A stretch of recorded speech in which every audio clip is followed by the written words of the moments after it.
একটু খেয়াল করে জমিদার দেখ। সাহেব, মৃত ব্যক্তির নামে 10 বিঘা জমি আছে এবং কি গ্রামের লোকেরা বলতেছে ওর নাকি একটা ছেলেও আছে। সে ছোটবেলা বাড়ি থেকে রাগ করে চলে গেছে। জমিদার সাহেব, সমস্যা একটাই, এখন পর্যন্ত এই লাশটাকে কেউ দেখতে আসে নাই। তাহলে 10 বিঘা তুমি কাকে দেওয়া যায়? বাবা বাবা, আমি তো শুধু বাড়ি ছেড়ে গেলাম, তুমি তো পুরো দুনিয়া ছেড়ে চলে গেছো। আরে তুই কে সর? জমিদার সাহেব ও মিথ্যা কথা বলতেছে, আমি ওনার আসল ছেলে।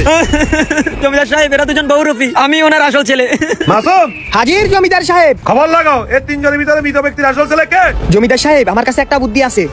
ঠিক আছে, তুমি তোমার কাজ চালিয়ে দাও। জি জমিদার সাহেব, ঠিক আছে। তোমরা যখন তিনজন দাবিদার, তাহলে তোমাদেরকে একটা পরীক্ষা দিতে হবে। কি পরীক্ষা বলেন? আমরা সব পরীক্ষা দিতে রাজি আছি। ঠিক আছে, তোমরা তোমাদের পায়ের জুতা খুলে মৃত ব্যক্তিকে মারো।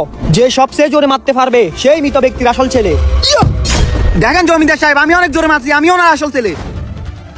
দেখ, আমি আরো জোরে মারছি। জমিদার সাহেব, আমি ওনার আসল ছেলে। জমিদার সাহেব, এটাই ভালো হবে। এই 10 বিঘা জমি এতে দুজনকে ভাগ করে দিয়ে দেন, কিন্তু আমি আমার মৃত বাপকে জুতা দিয়ে মারতে পারবো না। জমিদার সাহেব, যে মৃত ব্যক্তিকে জুতা দিয়ে মারে নাই সেই মৃত ব্যক্তির আসল ছেলে। বাহ মাসুম, তুমি আজকে দেখিয়ে দিয়েছো। এই 10 বিঘা জমি মৃত ব্যক্তির আসল ছেলেকে বুঝিয়ে দাও। আর এই দুজনকে নোয়াখালী এসকর্ট কারাগারে বন্দী করো। বাবা থাকতে বাবার মূল্য দিতে শিখো। গাইস, ভিডিওটি ভালো লাগলে চ্যানেলটি সাবস্ক্রাইব করুন।